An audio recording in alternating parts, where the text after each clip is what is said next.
로마서 6장 1절 말씀 봅니다.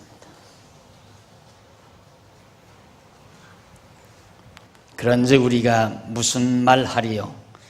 은혜를 더하게 하려고 죄에 거하겠느냐? 그럴 수 없느니라. 죄에 대하여 죽은 우리가 어찌 그 가운데 더 살리요? 무릇 그리스도 예수와 합하여 세례를 받은 우리는 그의 죽으심과 합하여 세례를 받은 줄 알지 못하느냐? 그러므로 우리가 그의 죽으심과 합하여 세례를 받음으로 그와 함께 장사되었나니 이는 아버지의 영광으로 말미암아 그리스도를 죽은 자 가운데서 살리심과 같이 우리로 또한 새 생명 가운데서 행하게 하려 함이니라. 우선 4절까지 봉독을 했습니다.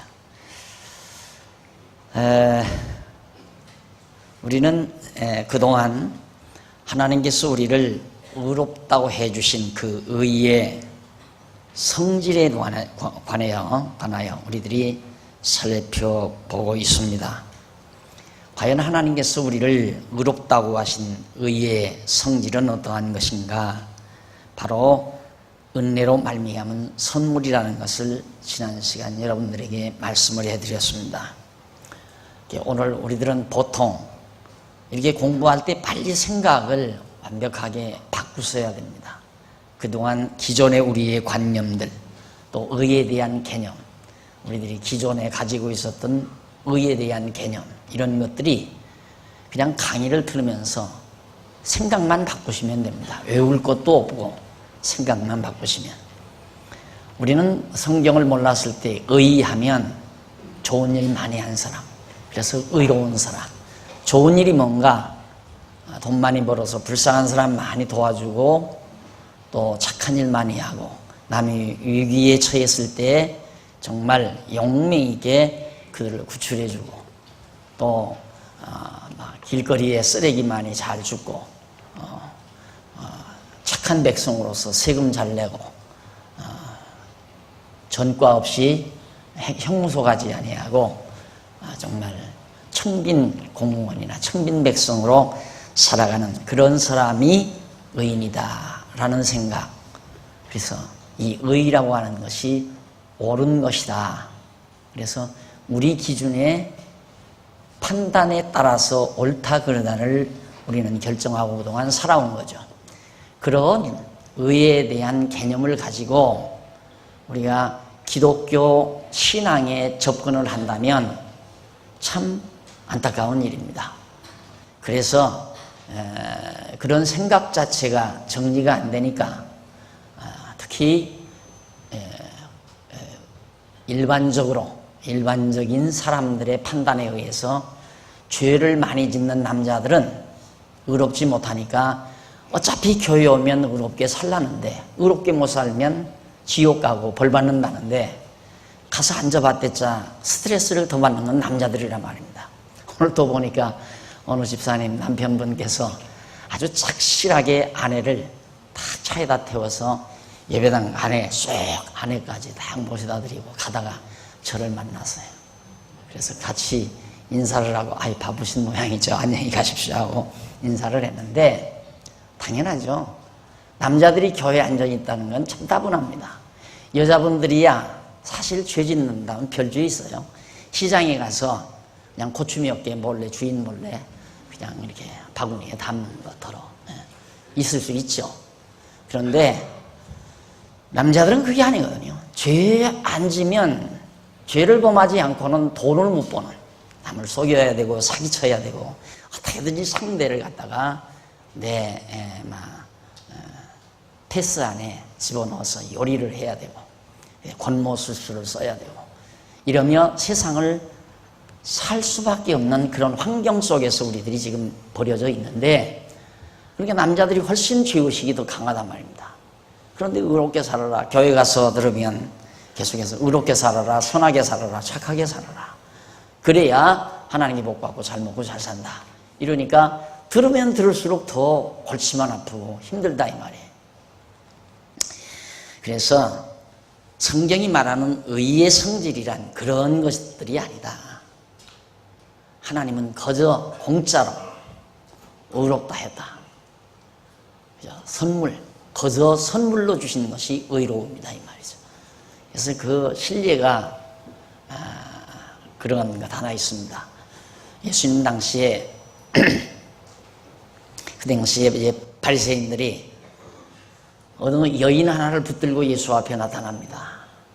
여인이 머리가 다 허클어진 상태로 아마 끌려왔겠죠. 와서 고발을 당합니다. 예수님께. 이 사람이 지금 간음하다가 현장에서 잡혔습니다. 구약의 율법대로라면 돌로 쳐야 됩니다. 이 돌로 쳐 죽이리이까. 그렇지 않으면 내놔 주리이까 하고 와서 물었어요.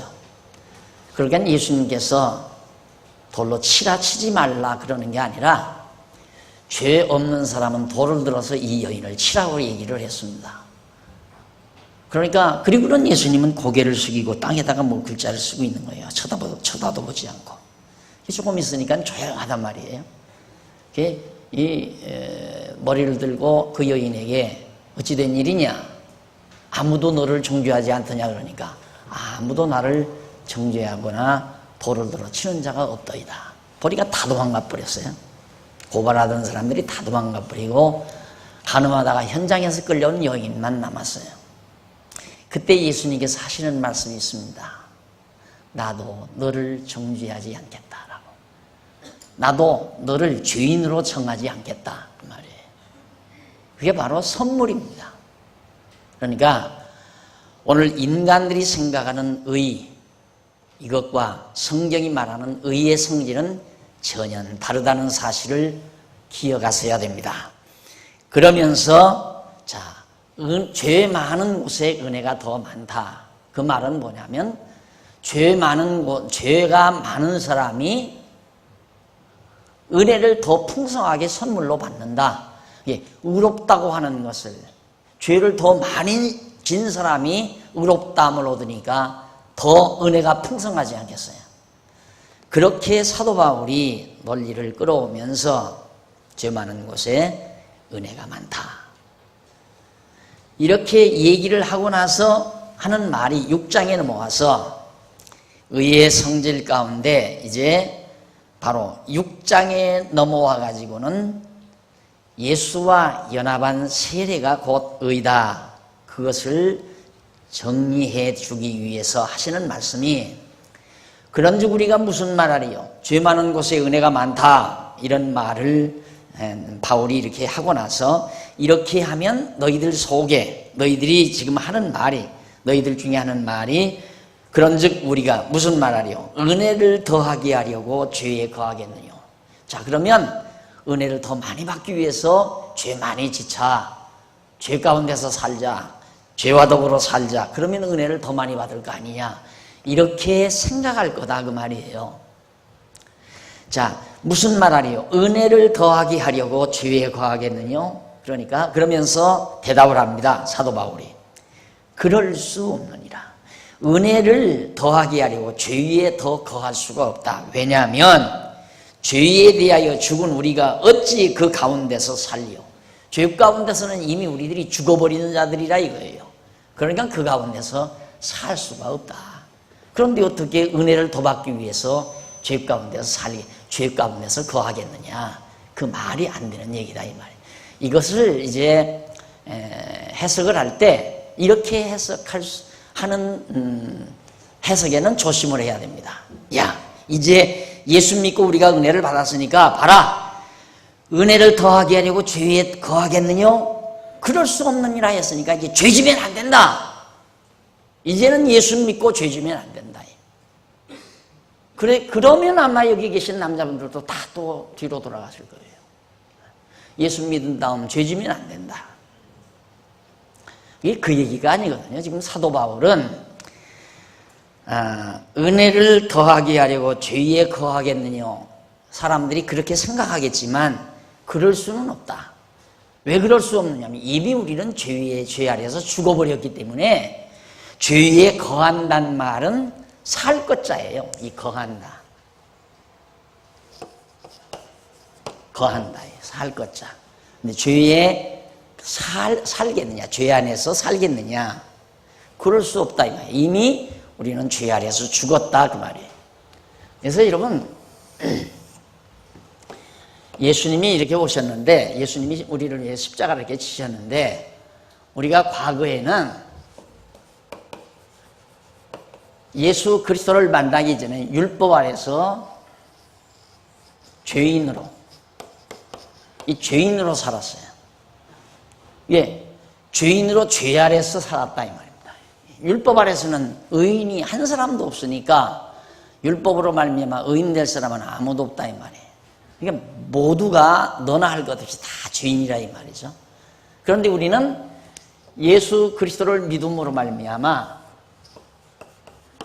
하나님의 은혜 아래에서 의인으로 살게 된다 이 말이에요. 자, 그러면 죄인이 예수를 믿고 의인으로 하나님의 은혜 아래서 살게 됐다 이 말이죠.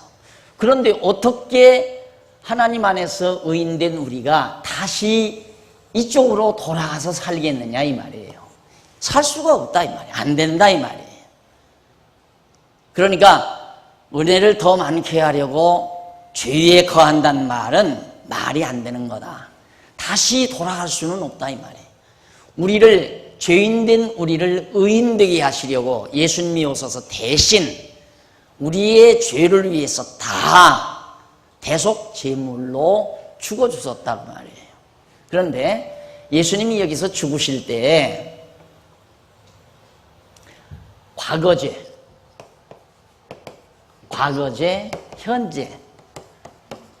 현재죄, 미래죄, 과거와 현재와 미래. 우리는 예수 믿기 이전까지, 내가 오늘 예수 믿게 되고 예수를 믿고 구원의 확신을 얻었다 하십시다. 그러면 어제까지 지은 죄, 바로 예수 믿기 전까지 지은 죄는 예수님께서 용서해 주시고, 물론 지금 지은 죄, 예수님을 믿기 바로 직전까지 지은 죄도 다 용서해 주시고, 그러면 앞으로 살아가면서, 내가 앞으로 지금 10년을 더 살지 20년을 더 살지 모르잖아요. 앞으로 살면서 죄를 지으면 안 된다, 그렇게 가르치는 것이 성결교예요. 예, 성결교가 있고 감리교가 있고 장로교가 있는 것은 가르치는 진리가 다르기 때문에 그래요. 예, 성결교는 예수 믿은 다음에 지은 죄는 안 된다 이 말이에요. 절대 예수 믿고 나서는 죄 지으면 안 된다. 그런가 하면 천주교는 예수 믿기 이전까지의 죄만 용서했다 이거죠. 과거 지은 죄만. 그건 예수의 피공으로 용서받았다 이거예요. 예수님을 통해서 용서받았다. 그러니까 예수 믿기 전까지, 그러니까 천주교에 가서 영세받기 전까지 지었던 모든 죄는 예수님이 다 용서했는데, 영세받은 이후에 신앙생활하면서 짓는 죄, 그건 예수님과 관계가 없다. 그건 고해성사를 해야 된다. 신부 앞에 와서 일일이 어젯밤 제가 어느 은행을 털었습니다. 안 그러면 내가 어느 친구를 사기를 쳤습니다 하고 일일이 신부에게 다 자기 죄를 고백을 해서 그 죄에 대한 하나의 보속으로 신부가 하라는 대로 해야 돼요. 당신은 그러면 예를 들어서 불쌍한 자들을 괴롭혔다고 한다면 당신은 그럼 고아원에 가서 며칠 동안 봉사를 해라. 안 그러면 지체부자유자들이 있는 데 가서 그들을 위해서 여러 가지 거처를 정리해주고 봉사를 해주어라. 일주일을 해라, 한 달을 해라, 아니면 하루를 해라. 죄의 경종을 따라서 이 신부가 그렇게 시키는 거예요. 그러니까 그 사람들은, 천주교인들은 고아원 많이 하고 고아원, 양로원, 불쌍한 사람들 하는 거 많이 하잖아요. 그러니까 왜 그것이 가능한 이유는 그런 식으로 이제 성도들의 죄를 용서해 주니까, 당신이 그 죄를 용서받으려면 양로원에다가 돈을 한 5천만 원만 헌납을 해라. 그러면 당신이 노인의 지은 죄가 다 보속된다. 오늘 우리 이 장로교들처럼 이렇게 뭡니까 잠자리채 만들어 가지고 이렇게 코앞에다 대고 내라, 돈 내라. 이거 왜 안 내? 빨리 내라. 쭉 돌아가면서 이렇게 걷는 게 아니고 신사적으로 딱 맨투맨으로 앉아서 신부는 요 구멍 안에 이 커튼이 이렇게 쳐 있어요. 이렇게. 그리고 이제 죄 지은 사람은 이쪽에 이렇게 앉아 있고 신부는 저 안에 불나 끄고 시커멓게 앉아 있어요. 여기서 이제 다 말로 한단 말입니다. 이게 얼마나 신비스러워요. 여기서는 화나고 여기는 캄캄한데 그 캄캄한 한 데다 대고 내가 이렇게 했습니다. 그러니까 저 안에서는 자비를 베푸소서 성부와 성자의 이름으로 비노니 저자에게 자비를 베푸소서 이런 얘기가 나오면서 이 안에서 얼마를 갖다가 양로원에 헌납을 해라. 과원에 헌납을 해라. 돈으로 해는 사람이 있고 가만히 보니까 저 사람이 돈이 없어. 없는 사람은 당신은 일주일 동안 고아원에 가서 봉사를 해라. 그럼 가서 고아원에 가서 빨래해야 되고 청소해야 되고 그러면서 이제 자기의 죄를 용서받도록 하는 거예요. 이 종교라는 것이 얼마나 인간을 아주 고통스럽게 만드는 존재인가를 여러분 몰라서 그래요. 사람이 한번 종교의 매료가 돼버리면 사람 완전 병신되고 마는 거예요. 근데 기독교는 그게 아니에요. 정상적인 참 기독교는 예수님이 역사상 여기가 이제 바로 하나님께서 천지만물을 지었을 때 이 세상 끝날 때 창조와 심판으로 마지막 시작과 끝 아니에요? 끝인데 이 인류 역사 전체 과정에서 예수님 오시기 전까지는 전부 모두 다 죄 아래 갇혀있게 만들어요.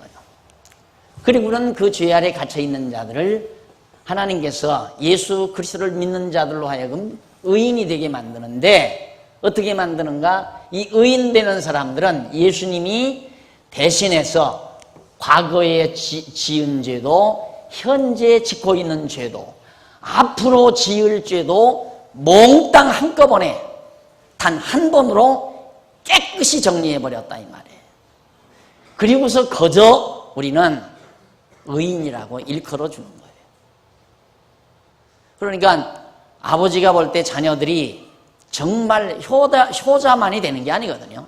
부모 속썩이고 부모 말 안 듣고 그래도 아버지가 다 용서하고 여전히 호적의 아들로 등재해서 그 아들을 위해서 부모가 온갖 사랑을 베푸는 것처럼 하나님께서도 바로 당신의 택한 백성들을 거저 은혜로 선물로 그렇게 해서 이제 여기 나오잖아요.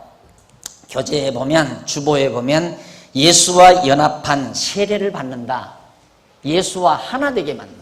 예수님과 하나이 되게 연합을 했다. 예수와. 그럼 어떻게 연합했는가?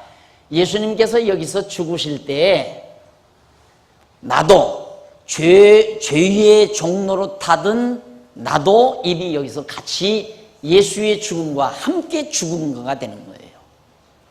그래서 이미 우리는 죄 짓는 육체는 죽은 자예요. 그리고는 이제 예수님이 여기 죽고 살고 그러잖아요. 예수님이 죽었다가 부활하시거든요. 예수님은 죽으신 건 왜 죽었는가? 난 우리들의 죄를 위해서 죽었어요. 나와 함께. 예수님이 왜 살으셨는가? 우리를 의롭다 하시기 위해서 우리와 함께 다시 사신 거란 말입니다. 우리가 그래서 예수 그리스도의 이름으로 거듭나고 중생한 거예요.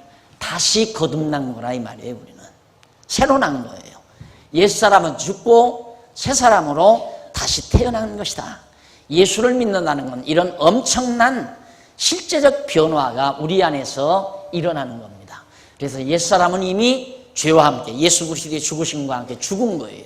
그런데 어떻게 여기 가서 또 사느냐 이 말이에요. 살면 이제 거듭나고 중생한 자가 하나님의 은혜 아래서 사는 거지. 은혜를 더 받았다고 이 은혜를 더 받았다고 다시 율법 아래 이미 죽었는데 예수님과 함께 어떻게 여기 가서 산단 말이냐 이 말이거든요. 그런데 이 성경을 여러분 예수 믿은 다음에는 절대 죄지면 안 된다 이거예요. 그래서 성결교회 어느 총회장은 자기는 예수 믿은 이후 한 번도 죄를 지은 적이 없다고 그렇게 선언을 했던 한 총회장이 있어요. 그래서 참 대단한 사람이다. 내 그런 생각을 했는데, 그래서 예수 믿는 사람들이, 특히 교회 지도자들이 의로운 척 하는 이유는 이런 영향을 받아서 그래요.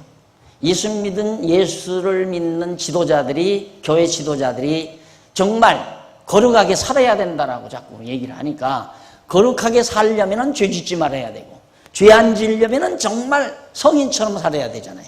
그래서 성자가 돼야 된다 이거거든요. 그래서 거룩한 척하고, 거룩한 척하기 위해서 거룩한 옷을 입고, 오죽하면 내가 찬양대 저 가운을 안 입히려고, 돈 없어서 그런 게 아니에요. 지금도 찬양대들 가운 입힌다, 누구든지 돈 내서 한번 해주십시오 하면 당장 아마 해서 돈 내서 입힐 거예요. 왜? 나도 가운을 안 입는데, 나락의 설교는 아니지만, 아니 목사도 가운을 안 입는데 자기는 뭐라고 가운을 입으려고 그래. 자꾸 가운을 입자고 좀 자꾸만 거니까 안 된다. 내가 안 입는 한 당신들 안 돼. 그러니까 나 이담 물러나거들랑 있거나 말거나. 그 다음이야 내가 능력 없으니까 못 말리잖아요. 그러나 지금은 내가 말릴 수 있으니까 못 이겨요. 절대로. 그런데 교회 처음 온 분들은 야 이게 더럽게 가난한가 보다. 어떻게 저렇게 그냥 알락달락 저러고 앉아서 찬양을 하나. 나부터도 안 입혀요. 나부터도. 왜 그러는가? 자꾸 거룩한 척 하려고 하니까. 거룩한 척. 우리가 여기서 사도 바울이 그런즉 우리가 무슨 말하리요? 은혜를 더하게 하려고 주에 거하겠느뇨 하는 말은 이 은혜를 더 많이 받기 위해서 다시 여기 가서 살겠느뇨 이 말이에요. 살 것자. 여기 죄 아래서 살겠느냐 이 말이에요. 그럴 수 없다 이 말이에요. 왜? 예수 그리스도와 함께 죽은 우리가 이미 죄인으로 말미암아 예수 그리스도가 십자가에 못 박혀 죽으실 때 함께 죽은 우리가 다시 어떻게 여기 가서 살겠느냐 이 말이죠. 이제는 여기서 살아야지. 그래서 우리는 은혜로 의인이에요. 그래서 여러분 예수 믿고 이렇게 살아가는 성도들끼리 서로 정죄하지 말라는 이유가 바로 거기 있는 겁니다. 누가 누구를 정죄해요? 예수님이 다 용서했는데 예수님께서 다 용서해서 의롭다고 일컬어준 성도를 자꾸만 꼬집고 자꾸만 정죄를 하면 어떻게 된다는 얘기예요. 하나님이 의롭다고 했는데 누가 정죄할 수 있느냐 이 말이에요. 그래서 성도끼리 정죄하며 살면 안 돼요. 그래서 7번씩 70번이라도 용서해라. 우리의 성도의 생활 속에서는 항상 용서가 필요한 겁니다. 용서는 사랑을 근거로 하고 있고 그 사랑에 근거한 용서는 상대방에게 감동을 불러일으킵니다. 용서를 받은 사람은 한없는 감동을 받습니다. 감동받는 모습을 보고 나 역시 감동하게 됩니다. 아름답게 사는 모습이 바로 그 비결이 거기에 있습니다. 용서할 줄 아는 사람은 힘 있는 자입니다. 사랑의 힘이 강한 사람이에요. 사랑의 힘이 강한 사람이 용서할 수 있고 그 용서는 상대방을 감동하게 만들고 상대방의 감동은 역시 그 감동은 나에게도 감동을 또 불러일으키는 거고 그렇게 해서 우리의 삶이 풍요롭고 아름다운 삶으로 그렇게 발전해 갈 수 있는 겁니다. 그래서 사도 바울은 그럴 수 없느니라. 죄에 대하여 죽은 우리가 어찌 그 가운데서 살리요? 무릇 거기 나오죠. 3절 그리스도 예수와 합하여 세례를 받은 우리는 그의 죽으심과 합하여 세례를 받은 줄을 알지 못하느냐. 우리가 세례를 언제 받았는가? 예수님과 함께. 그러니까 이미 우리는 지금 요때라고 합시다. 21세기 이 시대 2000년 전 여기서 2000년 전에 예수님이 와서 죽으셨거든요. 그러면 예수님이 오셔서 죽으실 때는 나는 태어나지도 않은 때예요. 그렇죠? 나는 안 태어났다 이 말이에요. 안 태어났을 때 예수님이 돌아가셨는데 아니 그분하고 나하고 무슨 상관이 있느냐 이 말이에요. 그러니까 어느 분이 그랬다더라. 어느 집사님 남편이 예수님 믿자니까 아니 그 사람하고 나하고 무슨 관계 있어? 아니 2000년 전에 오셔서 죽었다는 양반하고 지금 태어나서 21세기 태어나서 사는 나하고 무슨 관계가 있느냐 이 말이죠. 여기 이것 때문에 관계가 있는 거예요. 2000년 전에 오셔서 죽으셨더라도 장차 앞으로 여기에서 현재로 볼 때, 예수님 당시로 볼 때 앞으로 21세기에 20세기에 태어나서 세상을 살아간 여러분과 나, 그들의 죄까지라도 다 용서했다 이 말이에요. 여기서 이걸 우리가 모르고 사는 거예요.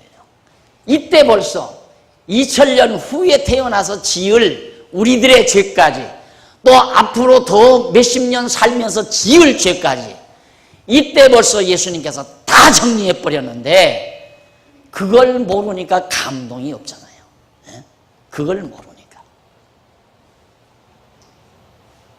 요즘에 KBS도 그렇습니까?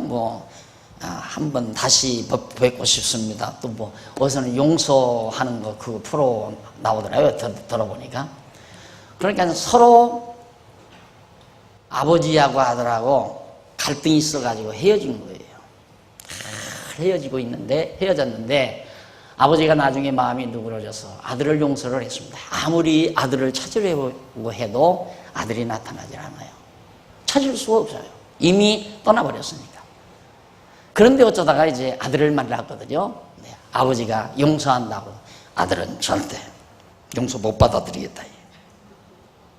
매번 사정을 하니까 결국은 아버지의 용서를 아들이 받아들입니다. 근데 아버지는 벌써 그 당시 얼마 안 있다 다 용서했는데 아들은 아버지가 용서 안 한 줄 알고 오해가 거듭거듭 쌓인 거예요. 나중에 아버지의 용서를 깨닫고 아들이 감동하며 감동의 눈물을 흘리면서 아버지 품에 안기는 모습을 아마 방송에서 여러분들이 보셨을 겁니다. 마찬가지예요. 오늘 우리들이 이 세상 태어나서 죄 아래 삽니다. 죄와 더불어 살고 있습니다.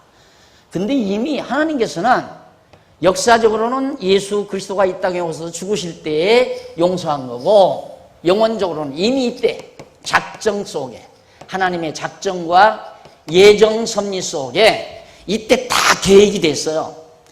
우리들의 모든 죄를 다 용서하고 하나님의 자녀 되게 하겠다는 계획이 다 작정되고 예정된 대로 그걸 역사 위에서 하나님께서 드러내신 거예요.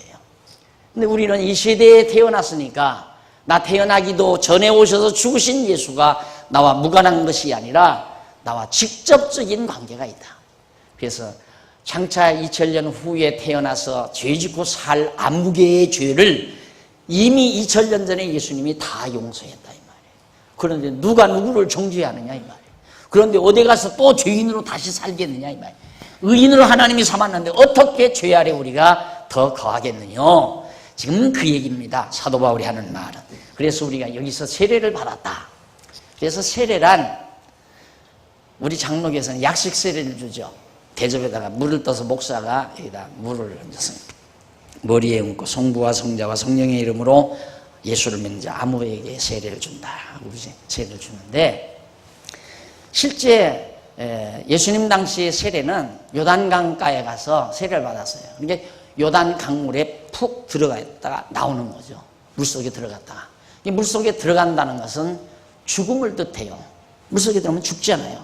다시 물에서 올라온다는 것은 사는 걸 뜻한다. 앞으로 세례받을 분들 꼭 기억하십시오. 내가 그거 묻거든요. 왜 물속에 왜 들어가느냐, 왜 나오느냐 그 물으니까 죽은 것을 생각하고 산 것을 의미해서 세례를 받는 거란 말입니다. 목사가 세례를 주는 것은. 근데 진짜 세례는 여기서 이미 다 받은 거예요. 예수님께서 죽으심에 같이 죽었고 우리도 살으심에 같이 동참해서 산 거라 이 말이에요. 그러니까 하나님의 영원한 섭리는 시간을 초월해서 역사되는 거예요. 이것이 영원한 제사라고 그래요. 그래서 예수님의 죽으심을 영원한 제사다. 시간을 초월한 것이기 때문에. 그래 이미 예수와 함께 죽고 예수님과 함께 다시 산 이 진짜 세례를 받았다 우리가. 그래서 그 제목에 바로 그 말이 나옵니다. 의의 성질에 대해서 두 번째 예수와 연합한 세례다 나오죠. 양쪽 가로 2번 예수와 연합한 세례. 예수님과 함께 연합해서 같이 죽고 같이 살아났다. 그 얘기거든요. 그러니까 세례를 받은 우리는 그의 죽으심과 합하여 세례를 받은 줄을 알지 못하느냐. 이미 이렇게 세례 받았는데 어디 은혜를 더 많기 위해서 죄를 더 지으리요?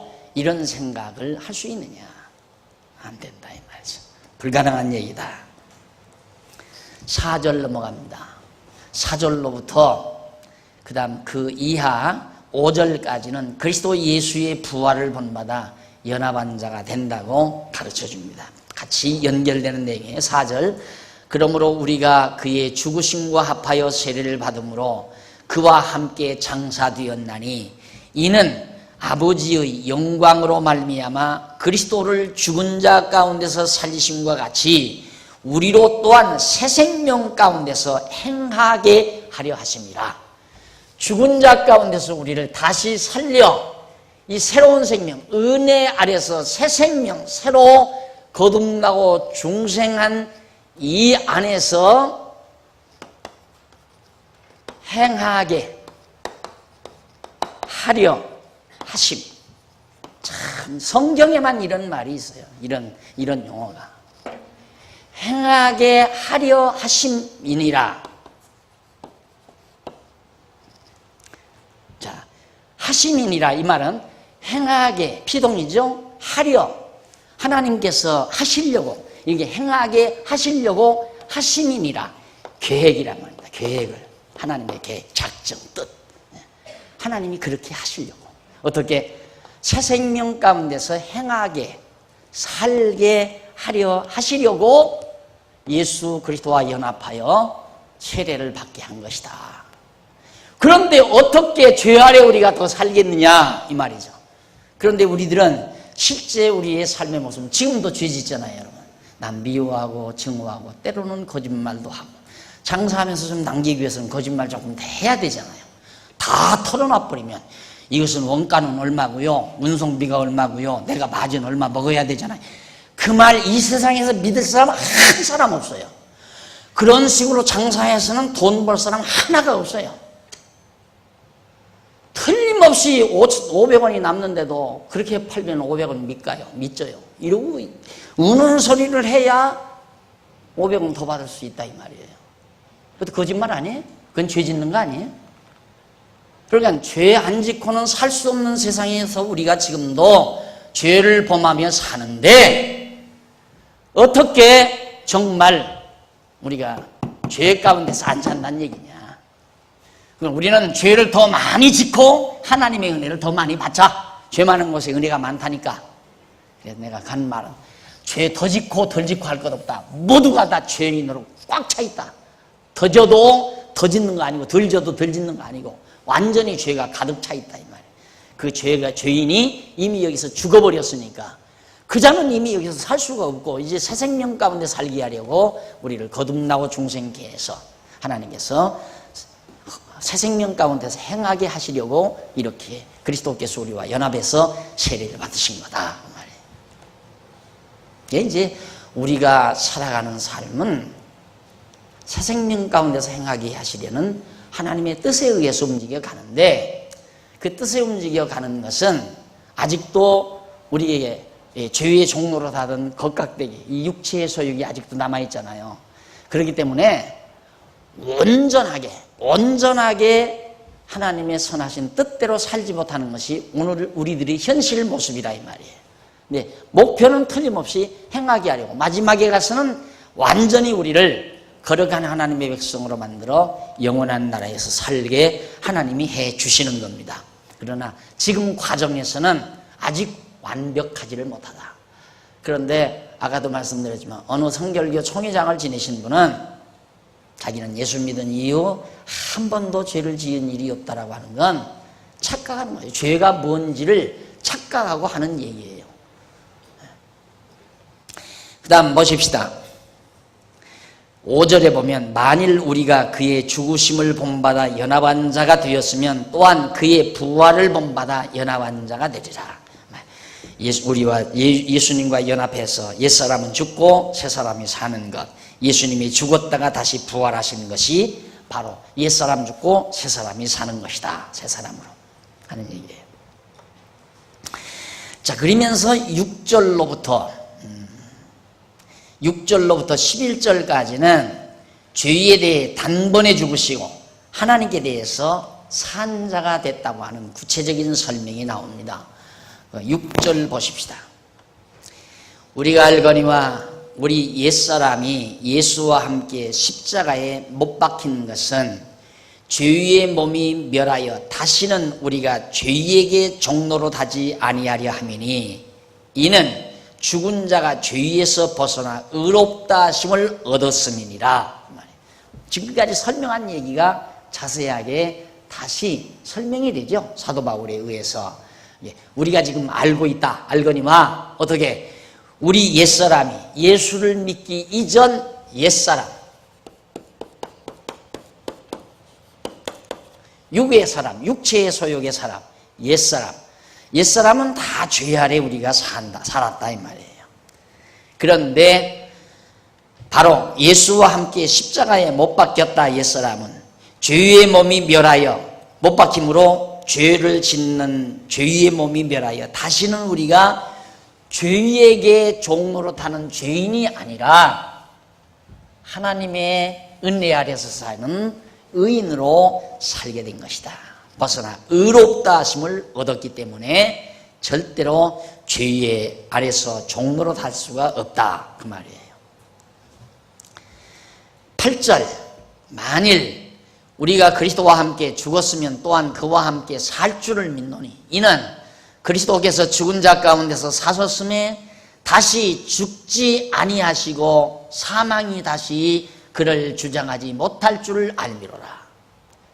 예수님께서 십자가에 못 박혀 죽으셨을 때 사망 권세가 예수님을 운명하게 만들었죠. 그런데 그 사망 권세와 더불어 싸워 승리하고 부활하셨어요. 이제는 예수를 아무도 죽일 자가 없어요. 사망 권세가 다스리지 못한다 그 말이에요. 그럼 우리가 예수님과 연합했기 때문에 우리도 역시 절대 거듭나고 중생한 우리를 죽일 자가 없어요. 그래서 영생한다는 말이거든요. 영생이라는 말이 영원히 산다 그 말이에요. 영원히 산다. 왜? 우리를 죽일 자가 없으니까. 예수님이 사망 권세를 이기시고 부활하신 것과 함께 우리들도 연합해서 새 생명을 얻었기 때문에 그 새 생명을 죽일 자가 아무도 없어요. 그러니까 우리는 이미 영생을 얻은 거거든요. 그 영생 얻었는데 왜 장례식은 왜 치러요? 길권사님은 왜 돌아가셨어요? 백종상 장로님 왜 돌아가셨어요? 하고 질문할지 모르지만 그 육신이라고 하는 것은 이미 시간적으로는 하나님의 뜻 가운데서는 영원전에 예수님께서 죽으실 때 우리는 여기서 살지만 죽으실 때 이미 죽었지만 실제적으로는 이제 운명할 때 옛사람이 죽는 거예요. 옛사람이라는 게. 그러니까 옛사람을 빨리 벗어버려야 새사람 은혜 아래서 사는 새사람이 완벽하게 자유함을 얻는 거죠. 그때 그 완전히 선한 완전히 그걸 성화라고 그래요. 성화. 이 성화 거룩하게 변화된다 그 말이거든요. 그러니까 우리 성도들의 성화는 언제 되느냐? 육체의 장막을 벗을 때 완전 성화가 돼요. 그러니까 우리 성도들의 죽음은 그렇게 비참한 게 아니에요. 슬퍼하거나 정말 좌절하거나 절망하거나 고통스러운 게 아니란 말입니다. 이 죽음이라는 것은 참으로 육체의 죽음이라고 하는 것은 축복이에요. 육체의 죽음으로 말미암아서 우리가 속사람이 새 생명이 완전히 거룩하게 변화되기 때문에 진짜 참 평안. 지금은 아직도 옛사람이 남아있어가지고 이 옛사람 구습의 옛사람이 남아가지고 옛사람의 생각과 새사람의 생각이 자꾸 충돌을 일으켜요. 이 충돌을 일으켜서 그래서 괴로운 거거든요. 옛사람의 생각과 새사람의 생각이 충돌을 일으키니까. 그런데 옛사람이 이미 목숨이 끊어져서 매장이 돼버리면 화작이나 매장이 돼버리면 완전 우리는 속사람은 성화가 되잖아요. 이 충돌이 없이 완전히 자유함을 얻고 평강을 완전히 누릴 수 있는 그런 영원한 생명을 우리가 이제 완성하게 되는 거죠. 이 영원한 생명은 이때 예수님과 함께 죽으실 때 부활하실 때 이미 시작된 거라. 나는 그때 태어나지도 않았지만 그런데 우리는 그동안 모르고 예수를 안 믿고 산 거죠. 이때 태어나서도 지금 50살이 될 때까지 모르고 있다가 이제 겨우 깨닫고 예수를 믿게 되고 하나하나 배워가면서 감사하다. 야, 정말 그랬구나. 그걸 깨닫고 감동하고 그러면서 이제 기쁨을 누리며 사는 거죠. 그러니까 아까도 어느 분이 그런 얘기, 어제도 청년들 세미나하면서 그런 얘기 합다마는 우리가 많이 깨닫고 적게 깨닫는데 영생을 얻는데 지장이 있는 건 아니에요. 근데 살아있는 동안, 우리가 육신으로 살아있는 동안 깊이 깨달으면 감동이 큰 거고요. 깊이 깨닫지 못하면 근심, 걱정, 염려, 괴로움 그냥 가지고 살다가 영생을 얻는 거고요. 깨달으면 근심, 걱정, 염려 다 사라져버리고 마음의 평강과 기쁨이 더 충천해 오르는 거고요. 그러니까 깨달음의 농도만큼 마음의 기쁨과 평강이 있는 거예요. 그래서 그 차이는 분명히 있는 겁니다. 그러나 깨닫지 못하면 아버지가 분명히 용서했는데도 깨닫지 못하면 고아처럼 그냥 돌아다니면서 빨리 아버지가 용서하신 걸 깨닫고 아버지 품에 갔으면 30살, 40살 먹을 때까지 고생 안 하고 살았을 거 아니에요. 아버지가 뒷바라지해서 학교 보내주고 다 뒷바라지해서 장가 보내주고 고생 안 했을 텐데 아버지한테 죄짓고 아버지가 용서 안 하는 줄 알고 도망쳐가지고 나가서 고아처럼 자기 혼자 고생해가지고 톱수룩 해가지고 40살 먹은 아들이 70살 가까운 아버지를 만나는 그런 어리석은 삶을 몰라서 사는 거라 이 말이에요. 그러니까 하나님의 백성이 미리 깨달으면 깨달은 만큼의 행복이죠. 그래서 여러분들이 지금도 이렇게 하나님 말씀 자꾸 배우는 것은 하나님의 그 사랑을 깨닫는 거 아니에요. 지금 다 용서했다니까요. 그래도 실감 안 나. 하나님이 우리를 의인이다 했는데도 실감이 안 나. 그리고는 또 누가 부흥사가 와서 죄 졌으니까 회개해라. 회개 예물 갖고 가라 그러면 또 봉투 몇 장, 10,000원짜리 몇 장 넣어가지고 또 쫓아가서 기도 받겠다고 머리 디밀 거라 이거예요. 그럴 필요 하나 없어요. 누가 용서해줘요? 부흥사가 용서해줘요? 천주교 같으면 신부가 아까 말한 대로 고해성사 시킬 수는 있는지 모르지만 성경대로라면 전혀 그거 필요 없어요. 이미 우리는 의인이에요. 하나님 안에서 의인이라 이 말입니다. 그런데 다만 옛사람, 육에 속한 사람, 이 육신의 옛사람이 시간적으로 남아있기 때문에 우리는 이 육신의 습성에 따라서 범죄하고 악의에 차있고 근심 걱정하며 사는 거지 깨닫고 나면 점점 마음의 평강이 있고 기쁨이 있고 사랑과 평화가 우리 마음을 지배하는 아름다운 천국 생활이 이 땅 위에서도 부분적으로 이루어지는 것이다. 그런 얘기입니다. 자, 그래서 사도 바울은 만일 우리가 그의 죽으심을 5절 본받아 연합한 자가 되었으면 또한 그의 부활을 본받아 연합한 자가 되리라. 우리가 알거니와 우리 옛사람이 예수와 함께 십자가에 못 박힌 것은 죄의 몸이 멸하여 다시는 우리가 죄에게 종로로 하지 아니하리 함이니 이는 죽은 자가 죄에서 벗어나 의롭다 하심을 얻었음이니라. 이미 죽은 자가 다시 살아서 의롭다함을 얻었는데 어떻게 은혜만 바꿨다고 죄에도 거하겠느냐. 그건 안 되는 거다. 불가능한 것이다 이 말이에요. 예수 믿은 다음 죄 짓지 말라 그 말이 아니라 그럼 가만히 박 목사 말 들으면 그냥 죄 맘 놓고 져라 이렇게 들리는 듯 싶으신 분은 좀 조심하셔야 됩니다. 제가 그렇게 말하는 게 아니거든요. 여기 나오잖아요. 행하게 하려 하심이니라. 하나님이 당신의 뜻대로 행하게 하려 하시려고 우리와 연합하여 십자가에 못 박혀 죽으셨다 그 말이에요. 그러니까 이제 우리는 새 생명 가운데서 의인으로 살아가도록 하시려고 했기 때문에 의인으로 살아가게 하나님께서 역사하시는 거예요. 그 역사하심이 어떻게 그냥 나는 가만히 있는데 하나님이 와서 발 잡아서 한 발 옮겨놓고 또 손은 이쪽 손은 올려놓고 이러면서 걸어가게 하시는가? 그게 아니다 이 말이에요. 하나님이 우리 인체를 만들어 놓으실 때 하나님께서 우리를 섭리하시기 좋게 만들었어요. 자, 항상 제가 말씀드리죠. 자, 두뇌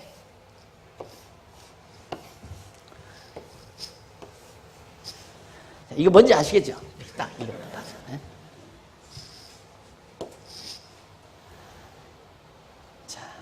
이 모습을 어디서 지배하는가? 여기서 지배해요. 여기서. 두뇌가 지배한다. 여기서 지배한다. 머리가 이 두뇌 신경이 팔을 이렇게 뛰는 모습으로 움직이게 해서 내가 움직여가게 하는 거거든요. 그래서 이 두뇌는 어떻게? 두뇌는 신경을 통해서. 그러면 이 두뇌는 어떻게 작용하는가? 두뇌는 하나님이 주관하시는 거예요. 뭘로? 진리로. 진리, 말씀. 하나님의 말씀을 머리로 깨닫게 해서 맞다. 참 그것이 좋구나. 이걸 판단하게 만들죠. 그러니까 하나님께서 성령을 통해서 나로 하여금 진리를 지금 여러분들이 하나님 말씀 깨닫듯이 이렇게 점점 깨닫다가 보면 옳다. 정말 맞네. 정말 좋구나. 그러면 사람이란 옳고 좋다고 하는 것을 같이 기준으로 정하고 그걸 자꾸만 생각하게 돼요. 생각. 지난 시간 말씀드렸죠? 생각을. 두뇌가 이렇게 생각하게. 그리고 우리의 생각을 지배해요. 생각이 거듭되면 그것이 사상이 돼요. 사상. 생각사, 생각창 아니에요? 생각사. 사상. 생각이 반복된다. 어제도 생각하고 오늘도 생각하고 지금도 생각하고 조금 이따 또 생각하고 생각이 자꾸만 반복이 되면 그걸 사상이라고 그래요. 저 사람은 사상이 불순해 그러죠. 이 사상은 주의, 이 주의. 옳은 것을 주장하는 거. 주의가 나온다. 이게 옳다라고 주장하는 주의가. 그 주의는 뭘 낳는가? 결단을 낳아요. 의지결단. 인간의 의지결단을. 옳다! 이것이 옳은 거다라고 주장할 때 자기에게서 이걸 하고 싶다라고 하는 어떤 의지결단이 나와요. 여기에서 이제 행동하는 거죠. 그러니까 보세요. 우리 인간의 생각이 반복돼서 사상이 되고 거의 주의가 되고 주의가 의지결단을 낳고 의지결단의 행동으로 이끌어가는데 내가 행동을 했을 때 이 행동은 하나님께서 나로 하여금 깨닫게 해서 좋다, 옳은 거다, 야 진짜다, 맞다 이럴 때 그것이 계속되는 생각이 사상으로 바뀌고 주의로 바뀌고 의지결단을 해서 하나님 깊으신 뜻대로 행하게 의로운 일을 하나님의 뜻을 기쁘신 일을 행하게 하려 하심이었기 때문에 저런 방법으로 하나님께서 행하게 하려 하신다 이 말이에요. 그런데 공부도 안 하고 성경도 공부 안 하고 예배당만 왔다 갔다 한다고 해서 행하게 하시겠나? 그러니까 머리떼 제껴버리고 그 교회에서 공부 안 해요. 공부 안 가르쳐요. 이거 안 가르치고 이 감정, 마음, 이 심장 마음이죠. 마음을 감정으로 다스려요. 이 감정으로 다스리는 건 북 치거나 나팔 불거나 기타를 치거나 노래하거나 손뼉을 치거나 고함을 지르거나 그러면 감정에 솟구쳐요. 그래서 그 마음이 흥분하게 만들어요. 마음의 흥분을. 그렇게 해서 흥분된 대로 행하게 하는 것이 부흥이란 말입니다. 근데 그런 식으로 교회가 지금까지 다 해왔다니까요. 대부분 교회가. 근데 그게 아니에요. 그건 비인격적인 거예요. 완전히 사람을 병신 만들어 놓고 그냥 감정으로 기분에 들추어서 흥분해서 그렇게 흥분시켜가지고 사람들을 갖다가 요리해서 순간의 판단으로 결정하게 만들고 그렇게 해서 이끌어가는 거. 그래서 교회마다 기도원 지어놓고 참 버스 사가지고 교인들 싣고 기도원으로 계속 돌리잖아요. 지구별로 구역별로 막 돌린다. 가서 처리하며 기도하게 만들고 막 은혜 받으라. 근데 이제는 사람들이 얼마나 똑똑한지 그것도 지금 잘 안 되잖아요. 그것도 잘 안 된단 말입니다. 점점. 그런데도 요즘에 또 새로 태어난 사람들 이게 문제야. 인간은 언제나 어느 시대나 똑같거든요. 인간의 본성이란. 그게 지금 한 50대나 60대는 이미 한 차례 다 겪었어요. 부흥이라는 거 다 겪은 사람들이란 말이야. 그런데 이제 20, 30대들 이 사람들은 안 겪었어요, 부흥이라는 거. 20대는 그럭저럭 뭐 그냥 패기만만해서 살다가 30대 접어들어서 결혼해서 돈 벌어서 밥 먹고 애기 놓고 살다가 보니까 인생이 허탈하고 허무하고 이거 뭐 짜증하고 그런다 이 말이에요. 별것도 아니고 결혼해서 살면 대단하고 뭐 별건 줄 알고 흥분해가지고 그랬는데 해서 살아보니까 별거 아니라 이 말이에요. 그러니까 인생에 대해서 회의를 느끼고 이제 점점 마음이 허탈해지고 그러다 보니까 걸려든 데가 어딘가 또 부흥에 걸려든다며. 거기 가니까 야 이거 봐라 막 가슴이 확 날아오르고 막 흥분이 나서 한바탕 박수치고 막 손뼉치고 노래를 불렀더니만 하늘도 붕붕 뜨는 것 같다 이 말이에요, 기분이. 그러니까 말려드는 거예요, 또 그 사람들이. 그래서 요즘에 또 새벽기도 뭐 몇만 명 모인다, 몇천 명 모인다 해가지고 지금 난리 아니에요. 또 새벽에 데려다 놓고 새벽에 좀 늦잠 자야 피부가 고와져요. 늦잠 좀 자요 좀 제발. 그러지 말고 데려다 놓고 왜 그렇게 흥분시키느냐 이 말이에요. 사람은 머리를 열어줘야 돼요. 머리를. 예리한 판단, 확고한 분별력, 이걸 가지고 옳다, 맞다 이렇게 확신을 가지게 만들어야 거기서부터 마음이 열리고 생각이 바뀌고 사상이 만들어지고 주의주장이 나오고 의지결단작용이 일어나서 하나님의 기쁘신 뜻대로 행하게 하려는 하나님의 뜻이 나를 통해서 이루어지는 거예요. 이게 처음에 제가 명동에서 하나님께서 행하게 하신다, 행하게 하신다, 행하게 하신다 그러니까 젊은 놈들이 와서 대들면서 하나님이 그러면 행하게 하시면 나는 가만히 있어도 됩니까? 라고 대들어요. 가르쳐줘도 또 몰라. 그래서 어떻게 하나님이 행하게 하시는데 네 마음대로 가만히 있느냐. 그 말을 못 알아들어요. 자기 말의 모순인 줄을 몰라요. 하나님이 행하게 하시니까 나는 가만히 있어도 됩니까? 그 말이 완전히 모순을 안고 있는 말 아니에요? 하나님이 행하게 하시면 어떻게 내가 가만히 있어요? 내가 가만히 있을 수가 없잖아요. 그런데 말을 그렇게 한다고 말이에요. 그 말을 일러줘도 못 알아들어 이 바보가 대학 나온 녀석이. 어떻게 하나님이 행하게 하시는데 내 마음대로 가만히 있느냐. 하나님이 행하게 하시면 행할 수밖에 없잖아요. 이 친구는 하나님하고 자기하고 따로 노는 거예요. 하나님이 행하게 하니까 나는 가만히 있어도 되는구나. 하나님이 다 행하게 하시니까. 말이 안 되잖아요, 여기에. 설득시키다 못 듣고 설득을 못 시켜서 나가버렸어요. 나가더니만 저 매부도 데리고 나가고 저 누나도 데리고 나가고 다 데리고 나가더라고요. 머리라고 해서 다 똑같은 머리가 아니에요. 여러분들 들으니까 맞잖아요. 어떻게 하나님이 행하게 하시는데 내가 가만히 있을 수 있어요? 하나님이 이렇게 행하게 하신다니까. 하나님께서 여기다 성령 하나를 더 넣어야 돼요. 성령. 이게 성령이란 말입니다. 성령. 손바닥 치고도 일어나서 이 성령의 역사가 이렇게 진리를 하나님의 말씀을 깨닫게 하는 것이 성령의 역사지. 오랑캐 소리하고 막 박수를 치고 기타를 치고 막 흔들어지고 꼭 요즘에 은혜 충만한 교회는 마약 몇 알씩 먹고 완전히 반쯤 간 사람들 모인 것 같아요. 눈 살 감고 왜 자꾸만 눈 감어 감기를. 그래서 여러분 정말 우리가 하나님의 은혜, 바울이 지금 우리에게 전하는 이 놀라운 하나님의 은혜를 깨닫게 되면 감동뿐이에요. 정말 감동. 정말 감동뿐이라 이 말입니다. 그러니까 감동하는 자의 행복이 무엇과 비교할 수 있겠습니까? 아무 것으로 비교할 수가 없는 거죠. 내가 감동을 받고 행복하면 남들도 뭐든지 다 용서하고 덮어주고 이해하고 그래서 70번씩 7번씩 70번이라도 용서하라. 이것이 기독교가 우리에게 가르치는 하나의 기준입니다. 자, 그래서 예수님의 죄의 종로로 타지 아니하고 예수 그리스도의 부활과 함께 새 생명 가운데서 우리를 살리게 된 것이다. 살리게 하려고 하셨기 때문에 그렇게 한 것이다.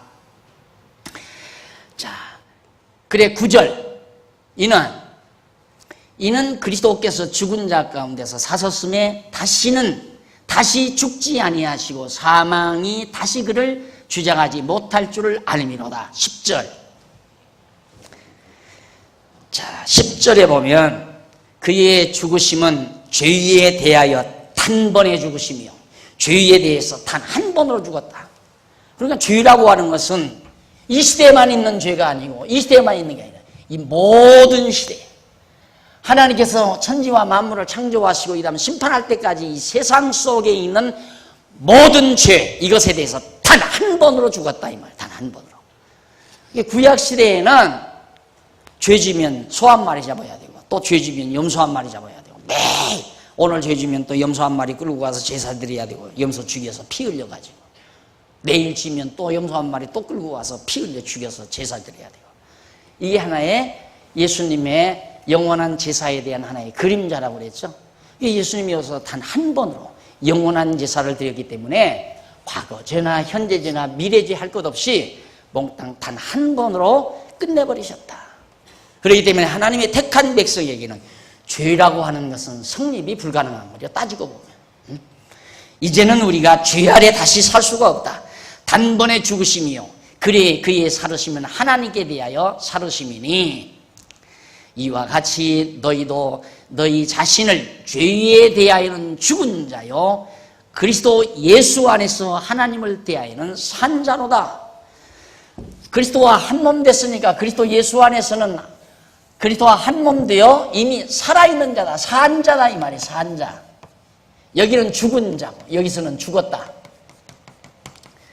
죄에서는 죽었고 하나님의 은혜 아래서 살았다. 산 자다. 그런데 어떻게 다시 죄 아래서 우리가 살 수 있겠느냐. 지금 그 얘기예요. 결론은. 그래서 우리는 이제는 하나님께서 우리를 의롭다고 하신 그 의는 예수의 연합한 세례다. 예수와 연합한 세례와 같은 성질을 가지고 있다. 예수와 한 몸이 되었다. 예수의 죽으심에 나도 죽고 예수의 부활하심에 나도 새 생명으로 산 자다.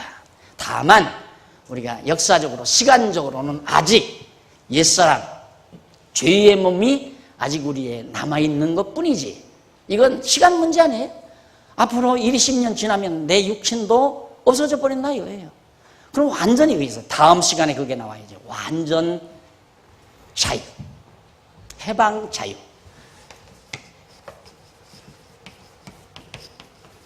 해방 자유. 해방과 자유. 벗어나야 자유롭잖아요. 그래서 다음 시간 우리가 얻은 의는 어떠한 의미를 짓는 죄에서의 해방과 같다. 이 부분을 6장 12절로부터 우리 살피도록 하고 오늘 강의 여기서 마무리합니다. 기도하십시다.